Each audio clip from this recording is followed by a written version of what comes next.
So you want to buy a MacBook, but every time you start looking, it gets so confusing. Different RAM, different storage, what screen size should you get? And every upgrade adds hundreds, if not thousands of dollars. That was literally me. I ordered a MacBook with 64 gigs of RAM, canceled it, got one with 128 gigs of RAM, and ended up spending $6,549. So trust me, I know how easy it is to start second guessing everything. And technically, you can just ask ChatGPT, what are the best MacBooks out right now? And it's probably just gonna give you the newest ones. And on paper, yes, technically, those are the best. But best doesn't always mean smartest. Sometimes the better move is buying something older, spending less, and getting the best bang for your buck. So I want to show you 5 MacBooks that I think makes the most sense right now at 5 different price points. And this one right here, which I'm putting at number 3, might still be the smartest buy for most people, even though it came out back in 2021. The number 1 on the list is the all-new MacBook Neo, starting at $599. Now, I'm not putting this here on the number 1 list because I think it's the most powerful one. I'm putting this here for the people who are tired of editing on their phone, on CapCut, you know what I mean? And like trying to nitpick every little thing on their phone and are wanting their first laptop. And I really think that this is such a good value for your money, especially that it's only starting at $599. This is a really good entry, especially for the price, because back then the cheapest laptop you can get was the MacBook Air, which started at around $1,100. And again, you're not buying this because this is the most powerful laptop there is. You're buying this because you finally want to start posting consistently and you want to take content seriously. So let's say you've just kind of been doing, YouTube Shorts, TikToks, Instagram Reels, and you finally want to start getting into YouTube and start editing long form. This is such a great starter point for you. Now, this laptop usually comes with 8 gigs of RAM and 256 gigs of storage. Now, you can bump up the storage to 512 gigabytes, which I think it might be worth it because, we're all editing with 4K footage now. And so that's something that you have to think about. And it is an extra $100 if you do want to go up to that 512 gigs of storage. Now, if you don't want to get the one with 512 gigs of internal storage, I really would recommend for you to get an external portable SSD like this one right here. This one is the Crucial X9. This is where I import all of my footage after I record. So I record something, I put it in here, and then I drag it from this to Premiere Pro. So that just gives your laptop a lot more room to function and to be able to run smoothly when you're editing. And I really recommend for you to get a mouse. This one is the Logitech MX Master 3S. It just makes my editing so much faster and you can bind so many shortcuts on here. So if you wanna get any of these, I'll link this down below. And if you use my links, I'd really appreciate it. Now the screen is 13 inches, so it might be a little bit smaller than your normal, 13.6 or 14-inch laptops. Now I've seen so many TikTok videos and YouTube videos as well of people editing 4K footages on this laptop. Look, I edited this simple 4K project in the timeline. Let's play it, and it is playing back with absolutely no issues. I have 2 4K clips that are just playing simultaneously, and I can scrub and I can play back and watch this. Full 24 frames per second playback. And the fact that it can even handle it is mind-blowing. Now, mind you, there are limitations. Like sometimes it does lag a little bit. Playback. I let it glitch, you see that? It's kind of glitching. But the fact that you can get a $600 laptop and edit 4K footage is just, I don't know, I'm kind of mind blown. So many people hate on the 8 gigabytes of RAM. 8 gigs of RAM from Apple isn't the same as 8 gigs of RAM from a PC or Windows, if that makes sense. I feel like people are underestimating the 8 gigs of RAM. And I just feel like this is gonna get a lot of people into content creation and help them finally become consistent with making content online on YouTube and just videos in general. And you're not having to spend thousands of dollars like before. And then you just have to try and use the most that this laptop can offer. And then once you're finally ready and once you've finally outgrown this laptop, then that's when I recommend for you to spend a little bit more money. But for now, this is such a great starting point. The second one I'm gonna recommend is the M2 MacBook Air.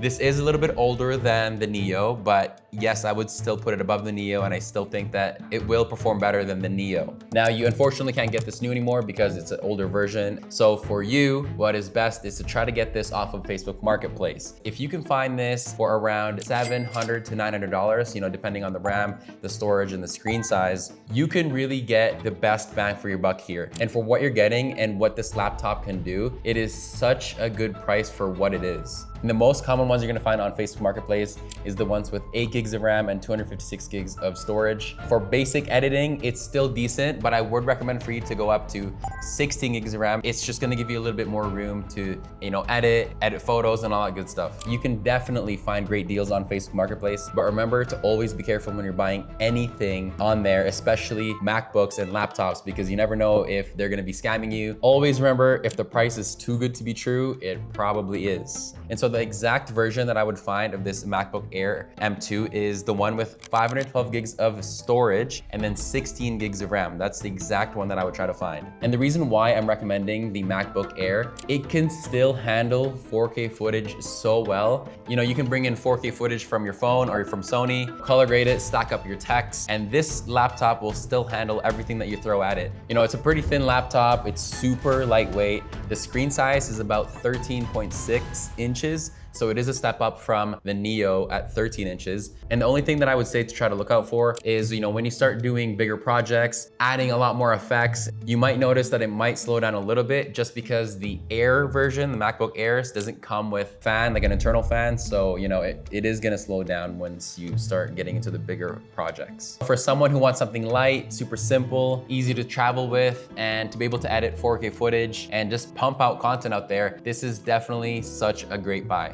And finally, we are at the third spot. We have the MacBook M1 Pro. And yes, they did release this late 2021, but I can tell you right now that this is still a great laptop, even though it was, close to 5 years ago when they released this, because I used to edit on this one on the daily until I outgrew it and went with this new one right here. This is a 14-inch M1 Pro with 32 gigs of RAM and 1 terabyte of internal storage. Now, depending on the condition, you're probably looking at around $1,200 to $1,500. If somebody wants it gone on Facebook Marketplace, I'm sure you can scoop it for a lot less. This is actually how I got this laptop. I got this off of Facebook Marketplace. Now, I did get it brand new, which was a lot cheaper at the time than buying it from Apple. And so that's why I say to check Facebook first to see if you can get a great deal. You can try to find it on Amazon, refurbished, try Best Buy as well. And before having this one, I was editing on a Windows with 24 gigs of RAM, I believe, or 16 gigs of RAM. So going from that to this, it was like driving a Honda and going straight to like a Porsche or something like that. It performs so well. You can have Premiere Pro open, After Effects open, you can have Spotify open, you can have your Chrome tabs open, and this thing will still handle it. And when I used to make videos on this, felt like I wasn't being restricted every time I put in 4K footage, and it just handled it every time. My girl uses this laptop to edit her YouTube videos that are like 20 to 30 minutes long, and she uses footage from this A7 IV, which we use S Cinetone, and it just handles it so well. It still performs to this day. This is why if my budget was around $1,200 to $1,500, this is probably the one I would get. This is just a huge upgrade from the MacBook Air M2 that I said earlier. I do feel like that this one, out of all the lists that I'm gonna give out, is gonna be the best bang for your buck. That $1,200 to $1,500, I would buy this one. And this will set me up so good because I can use it for so much for what it is. But once I show you what I put for number 5, you'll understand why I upgraded to this anyways. At the number 4 spot, I'm gonna be recommending an M3 Max. I'm gonna specifically be recommending a 16-inch with 64 gigs of RAM and 1 terabyte of storage at the 4th spot.